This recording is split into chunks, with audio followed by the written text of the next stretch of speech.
ranging far out into the Atlantic and preying on seaborne British trade, the Kriegsmarine's U-boat fleet was the biggest threat to Britain's survival during World War II. In 1939, half the food eaten in the United Kingdom came from overseas. 2/3 of the raw materials required by Britain's war industries were imported too. If German U-boats could stop this flow of goods by sinking Allied merchant ships, Hitler might win the war.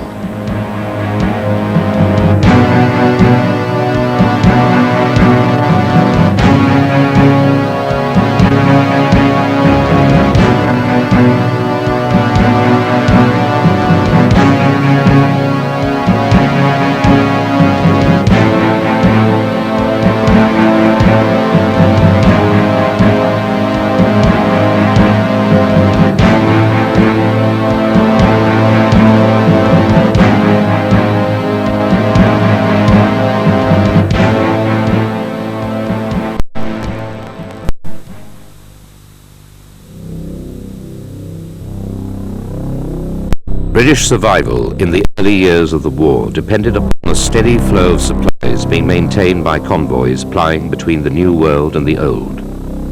The primary German weapon in the attempt to strangle this flow was the U-boat, and the Kriegsmarine submarine supremo, Admiral Karl Dönitz, well understood his priorities. Dönitz calculated a fleet of around 250 or even 300 submarines would be necessary. Hitler's pre-war Z-plan, the insanely ambitious Nazi naval construction program, did not plan for such a fleet to be operational until 1943. But at the same time, the Kriegsmarine was to have 2 squadrons of giant battleships, bigger than any other warship in the world. The High Command's obsession with battleships delayed the submarine building program and was, in the view of Dönitz, irrelevant. He believed that only submarines offered a realistic prospect of blockading Britain. Dönitz had learnt his craft in U-boats during World War I. The Imperial German Navy was the first to make extensive use of submarines in attacking an enemy's trade, and in spite of the fairly primitive nature of the boats of the time, achieved considerable success. U-boats wreaked havoc on British trade in the Mediterranean, and the unrestricted submarine warfare of 1917 and 1918 came within a whisker of bringing Britain to its knees. It was a major reason why after the war, Germany was denied a submarine force under the terms of the Treaty of Versailles. In spite of the ban, Germany set up clandestine U-boat design offices in Holland in 1922 and in Berlin in 1927. In 1932, months before Hitler's rise to power, the Weimar government approved a naval building plan which included 16 U-boats. The rise of the Nazis accelerated the Navy's plans. In 1935, Hermann Göring announced Germany's intent to rearm, repudiating the Treaty of Versailles. Hitler managed to push through an Anglo-German naval agreement which allowed naval construction up to a ceiling of 45% of the Royal Navy. Curiously, since the British had painful experience of what submarines could do, the agreement also allowed Germany to match the Royal Navy's submarine force ton for ton.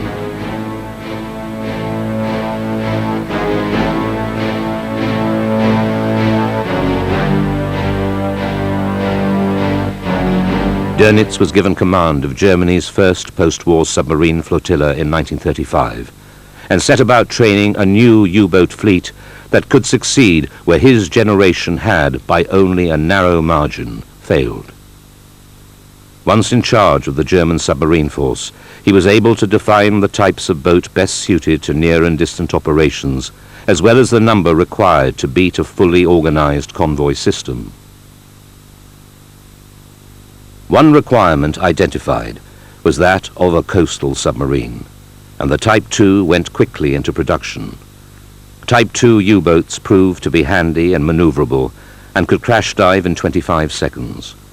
Their profile and lively handling earned them the nickname of canoes, but their small size and weapons load were handicaps in an open ocean conflict, and construction ceased in 1941. The majority of U-boats that fought the Battle of the Atlantic were Type 7s. They were built in huge numbers, with more than 800 being completed by the end of the war. Although intended for ocean operations, size was limited to allow the maximum number of boats to be built within treaty limits. This had the added advantage of making them agile and quick to dive. As with most submarines of the period, the Type 7 was powered by diesel engines on the surface and used battery-driven electric motors underwater. Under diesel drive, a Type 7 could reach around 17.5 knots, more than enough to run rings around a slow-moving convoy. Underwater, it could not do much more than 5 knots and could sustain that speed for only a few hours. The Type 7 carried between 11 and 14 torpedoes. Early boats also had a deck gun, but as the war progressed, this was often replaced with heavy anti-aircraft armament.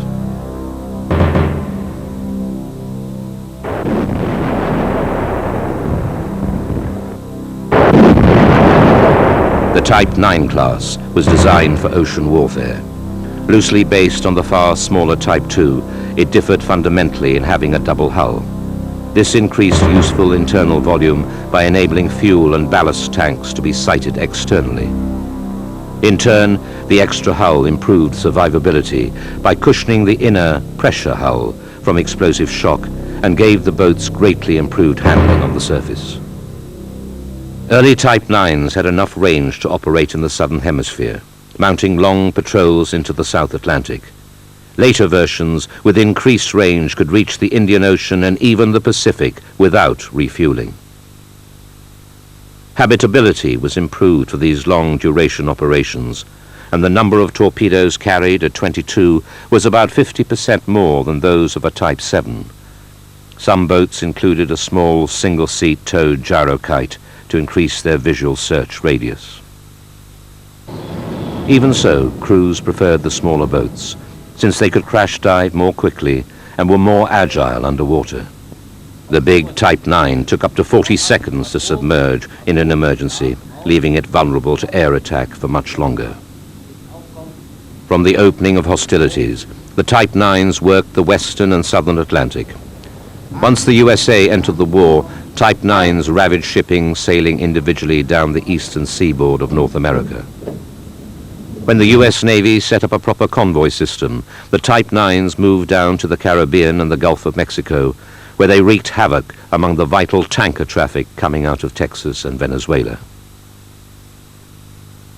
As late as the summer of 1939, Hitler was telling the German Navy that there was little danger of war. The Kriegsmarine's building schedule was based on the assumption that there would be no conflict until the mid-1940s, by which time they hoped to match the Royal Navy. But when Britain and France declared war in September 1939, the great surface fleet had yet to be built, and Dönitz had only 46 operational submarines, of which more than half were the Coastal Ducks Type 2s, primarily used for training. For the first 8 months of the war, U-boat activity against Britain's vital supply lines was small, and was almost entirely directed against the few ships which sailed independently rather than in convoy. Indeed, during the Norwegian campaign, all U-boats were withdrawn from the Atlantic for operations in the North Sea. But that was about to change. Between the wars, Dönitz had developed theoretical group attack tactics.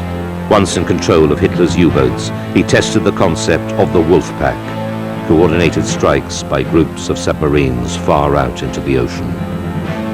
Another technique Dönitz advocated was one he had learned in World War I. The most effective attacks were made on the surface at night, when the small silhouette of a submarine was hard to see.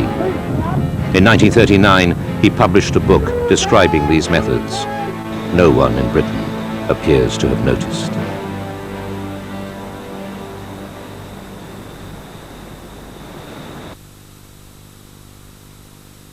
At the outbreak of war, some 3,000 ocean-going merchant ships flew the British flag, and another 1,000 coasters plied the waters around the UK. A combined total of 17.5 million tons of shipping. The ships were organized into convoys, typically protected by 4 to 6 escorts armed with depth charges. It was soon apparent that Germany's small surface fleet could not inflict serious damage on the convoys. The heavy cruiser Hipper, the battle cruisers Scharnhorst and Gneisenau, and the pocket battleships Scheer and Graf Spee snapped up a number of ships on raiding cruises. The prospect of a German battleship, or even two, getting amongst a convoy kept British naval staff awake at night. But although there were some close shaves, Hitler's big ships failed to land a significant blow against the convoy routes. When massacres did occur, they were carried out by Dönitz's U-boats, putting his pre-war theory into deadly practice.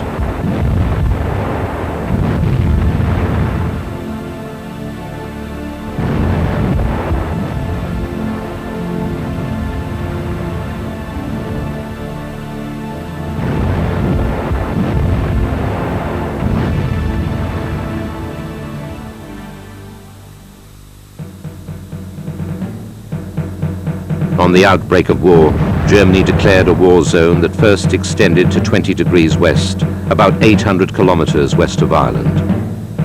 In the first months of the war, pickings were rich amongst merchantmen returning individually to the UK. U-boat commanders had a healthy respect for British destroyers, whose ASDIC underwater sound systems could detect the range and bearing of a submerged submarine. But there were never enough of them, and the frantic building program undertaken to replace them with sloops and corvettes would take years to reach peak production. The shortage of escorts on the major routes between the UK and Canada saw convoys escorted through only 15 degrees longitude from either end. Empty ships could only be escorted to a line some 500 kilometers west of Ireland, where the escort would meet a heavily laden convoy coming home. In the middle of the Atlantic, the convoys were on their own. Thus began what U-boat commanders were to call the first happy time.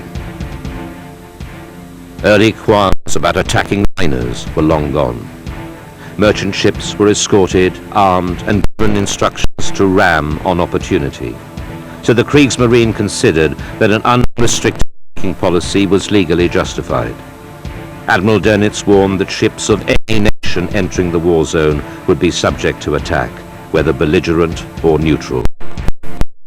The crippling loss of Allied shipping in the early years of the war at sea was out of all proportion to the number of submarines causing that loss. There were rarely more than a dozen at sea at any one time. But after the fall of France, a higher proportion of the U-boat force was operational in the mid-Atlantic. They no longer had to make the long passage across the North Sea and around Scotland.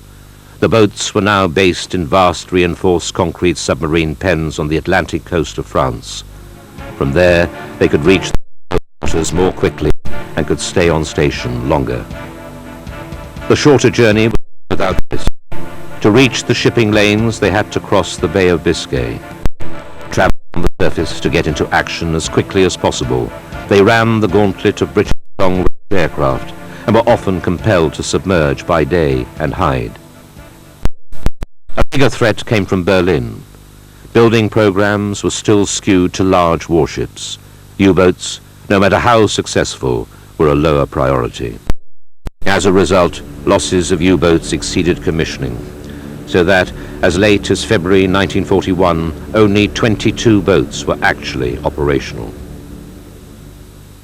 In July and August 1940, 27 Italian boats arrived in Bordeaux. But the Italian boats were of unsuitable design, and national temperaments clashed. In the first 2 months, the Italians sank just one ship, while the German boats sank 80. The convoys had more to worry about than being shadowed by U-boats. There was what Winston Churchill called the scourge of the Atlantic, the Focke-Wulf FW-200 Condor. It was the Germans who had first demonstrated the value of air supremacy in this particular battle. Late in 1940, they established Condor units along the Biscay coast. The FW-200s of Camp Geschwader 40 flew a giant loop from their base near Bordeaux in France, out over the convoy routes to their northern bases in Norway, doing the same trip in reverse the following day. The idea was that once the FW-200s found a convoy, the big aircraft were used as orbiting beacons. By transmitting continuously, they provided course data both to the High Command and for the packs of U-boats which could home in on their transmissions. Condors were fragile and vulnerable to fighters, but the British had been too hard-pressed for many a month to spare carriers or even catapult-launched aircraft to beat off the bombers. The Condors did more than spot convoys for the U-boats, however. They also bombed stragglers and independently sailing merchantmen. In the first 2 months of 1941 alone, they sank 46 ships totaling nearly 170,000 tons. The U-boats themselves had sunk only 60. Only the continued disagreement and mistrust between the Kriegsmarine and the Luftwaffe prevented a development which could have been catastrophic for the British.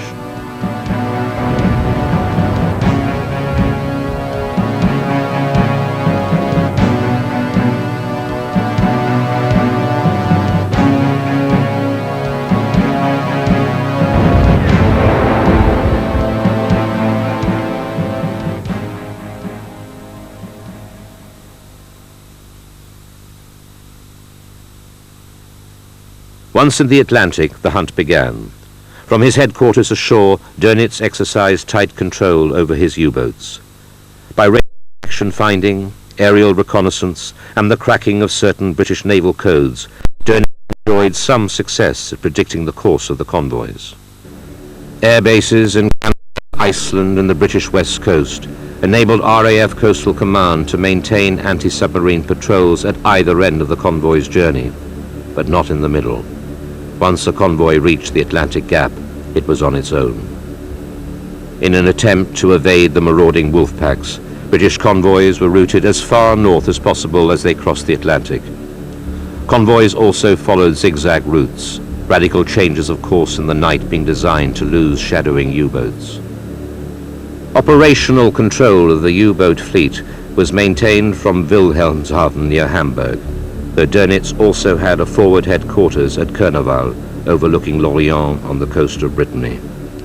The Kriegsmarine kept tight control of its boats, maintaining regular radio contact. Without the threat of aerial attack during the day, the U-boats could assemble in lines up to 20 kilometers apart. Positioned across likely convoy routes, they assembled into informal groups known as wolf packs. These were often named after pirates, famous battles, areas of Germany, or characters from Norse mythology. More than one pack could operate at a time. Convoy SC-52 out of Nova Scotia was driven back to port by 20 boats from wolf packs Mordbrenner, Reiswolf, and Schlagtod. Once a convoy was located, Dönitz assigned 1 or 2 U-boats as shadowers. These followed the convoy, reporting its course and speed to U-boat HQ. Position reports were sent to operational boats in the Atlantic, and the wolf pack gathered for the kill. This gathering generated a lot of radio traffic, which would eventually contribute to the submarine's defeat. But until the codes were broken and direction-finding equipment perfected, Dönitz's system worked very effectively. First attacks were made underwater, but ace skippers quickly learned that night surface attacks were more effective, trusting to their low silhouette to avoid detection and to the U-boat's ability to outpace most escorts. More cautious skippers remained submerged and fired fans of torpedoes at the columns of merchant ships. In the early days of the war, convoys were only lightly escorted. The first boats to attack drew off the escorts, leaving later arrivals, often attacking from a wide arc, a free run-in on the hapless merchantmen. Curiously, if a U-boat submerged, it became easier to detect. These were the days before effective radar had been widely deployed aboard escorts. But they all had ASDIC detection gear, which used sound waves to search for submerged boats. One of the most destructive U-boat attacks occurred when the convoy SC-7 was targeted by a wolf pack, including aces Kretschmer, Schepke, Endras, and Fraunheim. Convoy SC-7 of 34 ships left Nova Scotia on the 5th of October 1940 with a single sloop in attendance. By the 16th, it was 800 kilometers west of Ireland, where it was met by another sloop and one of the new Flower-class corvettes. Also in attendance was one lone U-boat, which promptly signaled all relevant details to headquarters, and then, in bright moonlight, torpedoed 2 of the transports and slipped away.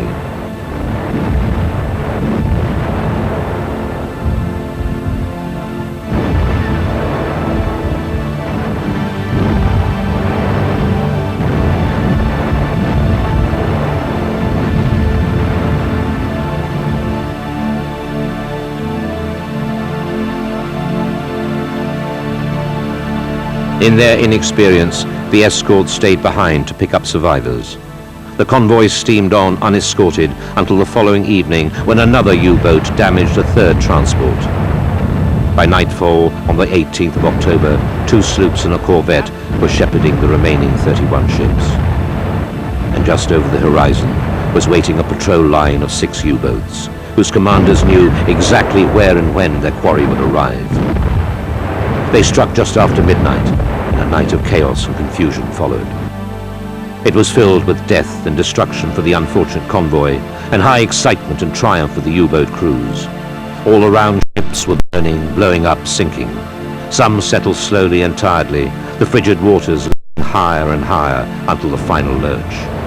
Others broke in half, with one section sticking upright out of the water until the imprisoned air leaked out and it went down with a rush and a gulp. The steamship Sedgepool, with her bow knifed down into the sea like a U-boat doing a crash dive, propeller still whirling high in the air. The escorts could do little but pick up survivors. Their Aztec was useless. The U-boats had attacked on the surface, and radar to replace it had not yet been fitted.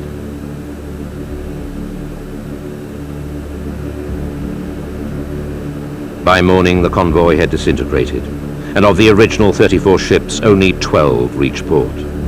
And that was only because word had reached Kretschmer and his comrades that yet another convoy, HX-79, was close behind and ripe for their attention. Of the 49 ships of this convoy, the U-boats sank 12 and damaged 2 more.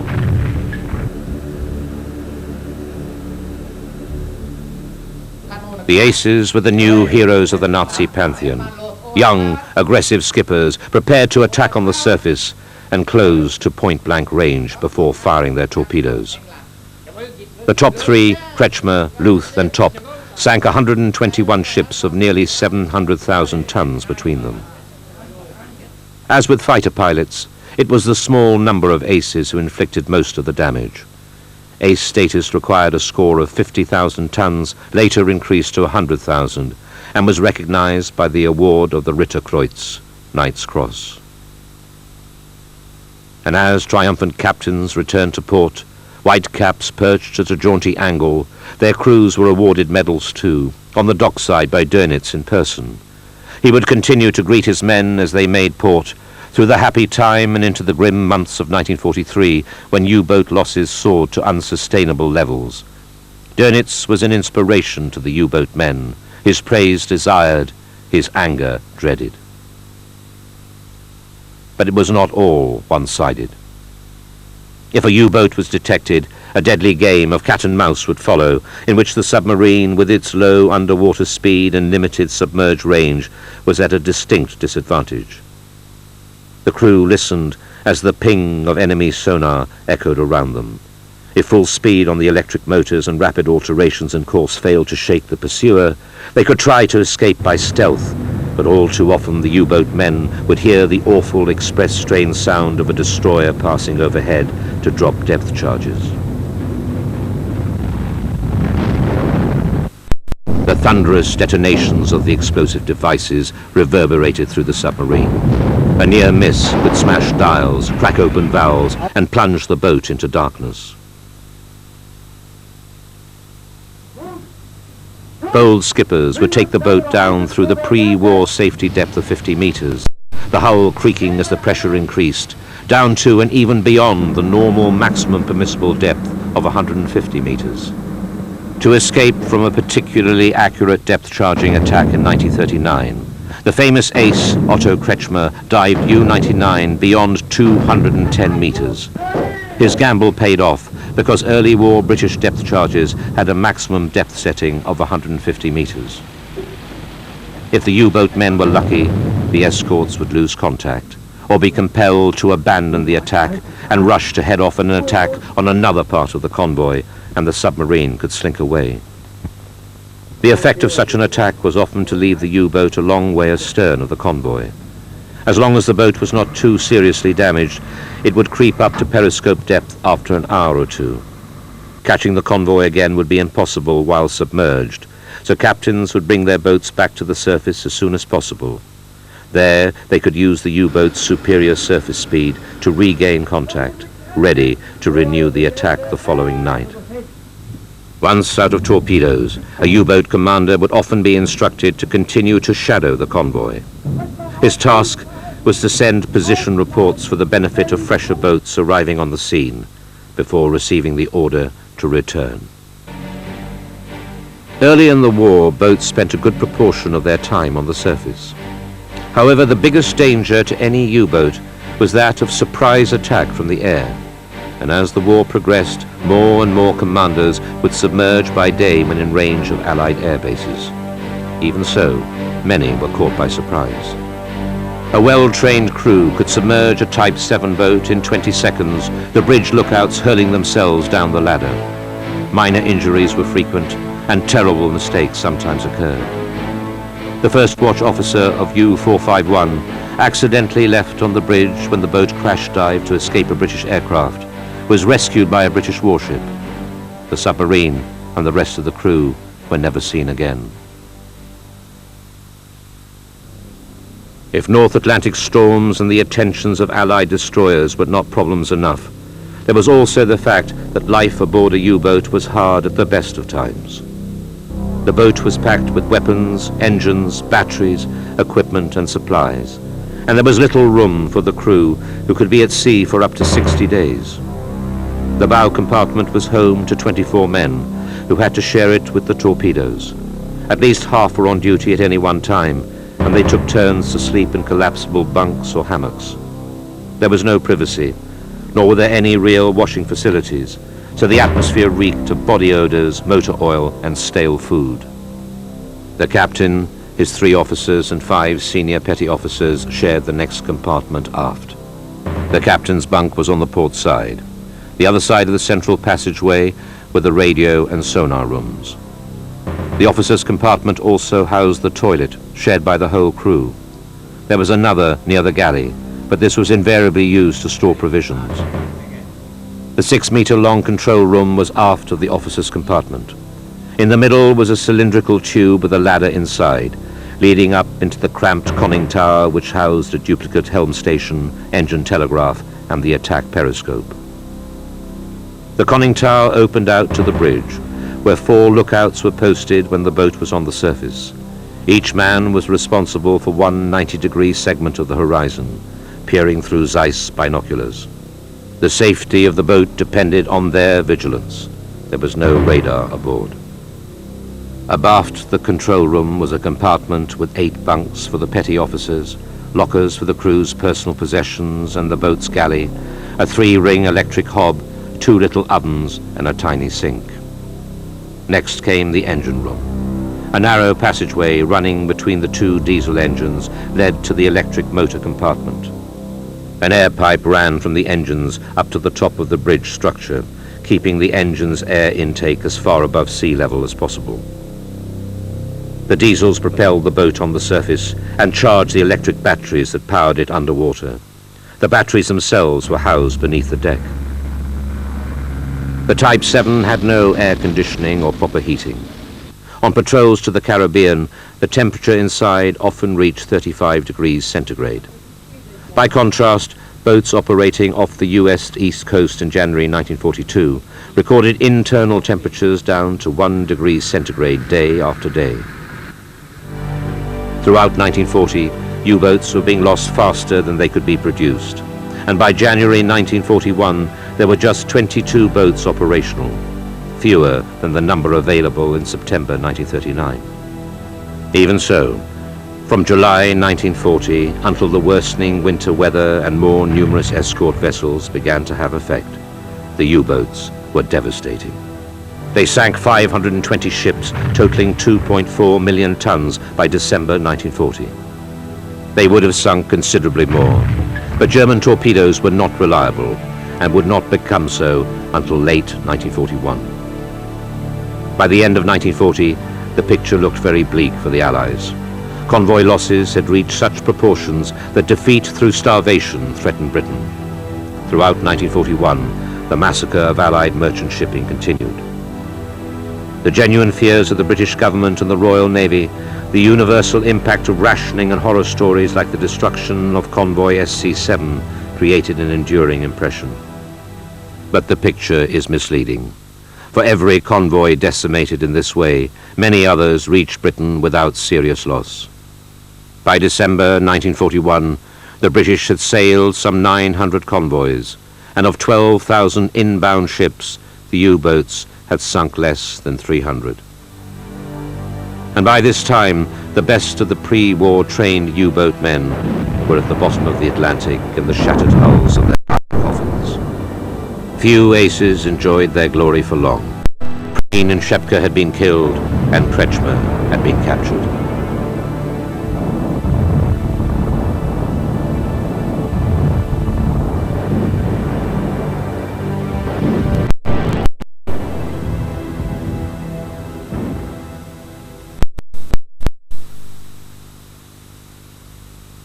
The Battle of the Atlantic changed dramatically when Hitler declared war on the United States at the end of 1941. Dönitz had anticipated his chief's decision and had sent 5 Type 9 boats to the US coast 48 hours before the declaration. With the entry of America into the war, Dönitz's men now had a new challenge. They would have to sink Allied merchant ships faster than the world's most powerful economy could build them. For a brief time, the second happy time, they did.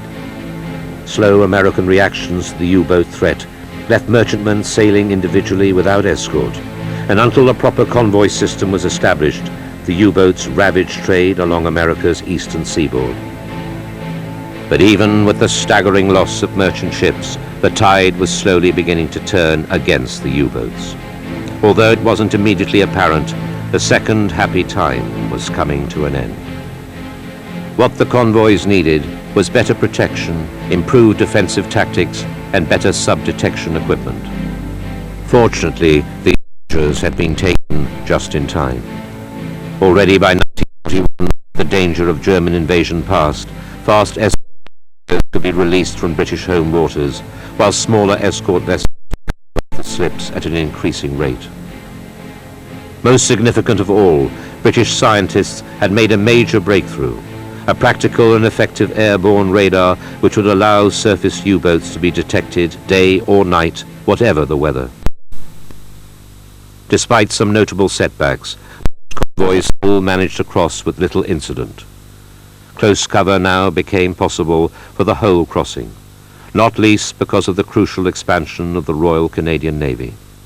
A sustained air offensive against transiting U-boats in the Bay of Biscay also produced an excellent return. Having contacted a convoy, submarines were now also likely to find an escort carrier providing local air cover to keep them down, while cruising escort groups quickly reinforced the close escort at the onset of any threat. But these measures were painfully slow to take effect. During 1942, the picture was even darker than the previous year. Allied losses totaled nearly 1,700 ships, nearly 8 million tons. U-boat operational strength was rising fast. 1 boats in January to 212 in December. As Churchill was to write, the U-boat campaign of 1942 was our worst evil.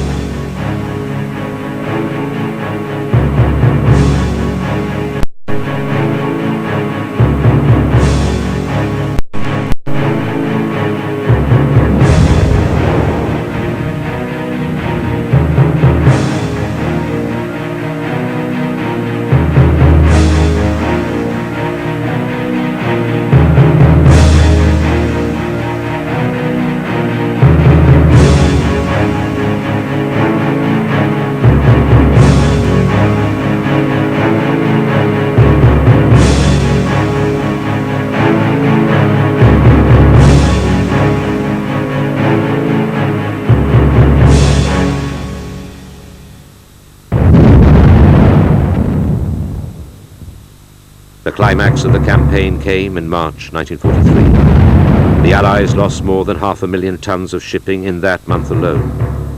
But from then on, it was the U-boats which suffered. Between May and August, 98 new boats were commissioned, but 123 were lost. Each represented a trained crew, perished or prisoner. Despite the horrendous loss rate, and in the face of Allied efforts to disrupt the German building program by bombing, total U-boat strength remained well over 400 until the end of hostilities. But their North Atlantic success rate declined dramatically. 463 ships were sunk in 1943, but only 132 in 1944. The Allied victory in the Battle of the Atlantic was arguably the single most important of the war. It was a close-run thing. Even though only 1 in 3 U-boats actually sank an Allied vessel, their operations cost the Allies some 14 million tons of shipping.